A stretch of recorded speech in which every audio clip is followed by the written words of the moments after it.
Africa Media Live TV. Kindly subscribe to our YouTube channel to get updated on the trending gist, latest news all over the world. Like our page, subscribe, and share with friends. Thank you. Friday,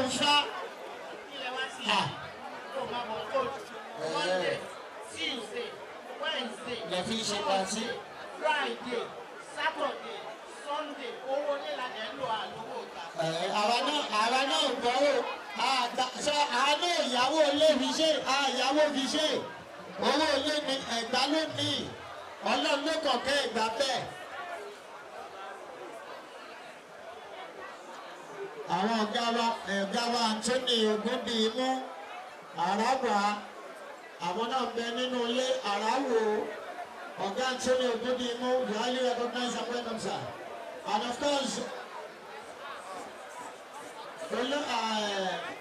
Mrs. Fumi Shonola Iyashapon, gbogbo ilé kún ṣọ́ṣọ́ṣọ́ lónìí o, wọ́n ládé yìí ò jẹ́ bẹ́ẹ̀.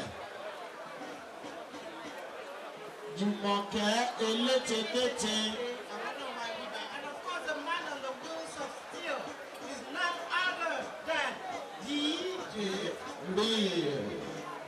Ìgbèrí tó máa ń fọ pátá à. Pátá ní kankan ló fọ. Ilé tó ń fọ bíráàmù. Ó ń fọ owó báyìí náà. Ṣọ́nà wà lọ́wọ́ ìkòdú ni. Ìkòdú tí ó sálábà ń ṣe gbọ́. Tó fẹ́ jí ni. Ìkòròdú ló ń yẹ Ìkòròdú sí ẹ o. Ọmọ ìwà la fẹ́lẹ̀ dà. Àbá ẹ̀dá. Ṣé gan ni ìjàre ẹni bàbá mi ojú òní tí àfiṣẹ́. Olóyè ìṣílẹ̀ Alexandra. Àfiṣẹ́ tí wọ̀. Lóde ibi ẹ̀gbà kí ọkọ̀ jówó ẹ̀gbà ṣọ́ba lójú owó ní ẹ̀gbà. Alexander tó fún ẹ 15 minutes. I will stop you. Please, no contest, contract. People, one track. No contest.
Yomide àpótí owó gbogbo Lagos State ẹ bá tún kí mẹ́la fọ́ọ́rí. Tẹ̀lá tí ń lọ báyẹn bá ń tọ́jú Alhaji King Dr. Musliudeen Ayinde Akínsànyà Olúọmọ.